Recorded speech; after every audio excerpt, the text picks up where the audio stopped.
Hello everyone, welcome to yet another video on electromagnetic fields. So in today's video, we are going to discuss about Gauss Law and its importance, Ideate based approach. So we have our mentor students, Sai Prasad, Pradeep, Nikhil, Ashwin and Ashmita, who are going to discuss about why we need Gauss Law, what is important, what is the need for Gauss Law in electromagnetic field analysis. So let's get into the video. I'll be explaining the empathy part. There are many students, including us, finding it difficult in how the field lines works. So, when there is many charges together,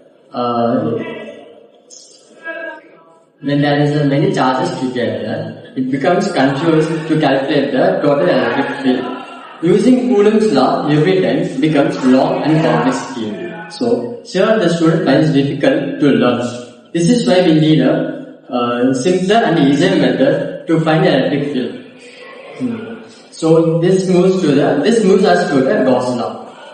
So because while using Coulomb's law, we can find the electric field between two charges. So if we want to get the electric field of a total volume, we have to go for superposition principle. So in order to overcome this problem, we move on to Gauss law.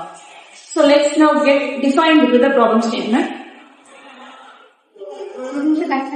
Here comes the defined part where the problem we need to solve in electrostatic manner.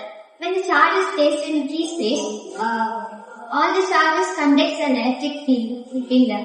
Though Coulomb's law is complicated over charge distribution, we need to integrate them. So we concluding with the Gauss law, which relates the charges to the total electrons. The charges of energy plus Bigger volume, we can use Gauss law, where at least we can easily find the electric field. Next. Hello, I am going to say about a prototype. For applying Gauss law, for sphere, the electric field spreads equally in all directions, infinite sheets of charge, it radiates outward like spokes, and in a uniform charge wire, material electrics, non-conductive stand, spherical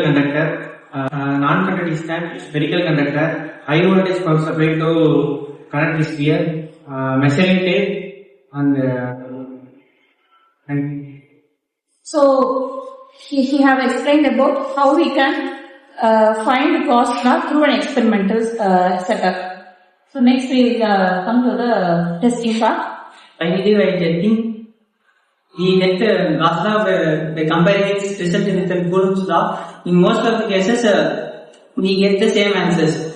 So it proves that Gauss law is more reliable, easier and powerful. Conclusion: Gauss law not only gives calculation, it also help us to understand about some basic knowledge about electrical field. And it's fundamentally used. Fundamental tools are used in physics for reduce complexity and improve clarity. So at a summary, I would like to conclude that Coulomb's law is the basic law or foundation law for finding the force between two charges and the electric field that exists between the charges. But with that formula or with that law, we can only calculate the electric field for a confined or a smaller area. If you want to calculate the electric field for a larger area, Coulomb's law is not that much faster. So Gauss law is a good substitute for Coulomb's law because it is the fastest method in which you can easily calculate electric field for a larger volume or any kind of surface like symmetrical surface and unsymmetrical surface. So Gauss law finds applications in all areas wherever we want to find Gauss law. So wherever we want to find electric field, we can apply Gauss law because as rightly said by the students, both Gauss law and Coulomb's law yield the same result. So wherever Coulomb's law is not applicable, we can use Gauss law since it provides faster and reliable results. So thank you for watching this video. So in this video we have discussed about what is Gauss law, why we need a Gauss law through the defined part, and finally we end up with the testing part. So thanks for listening.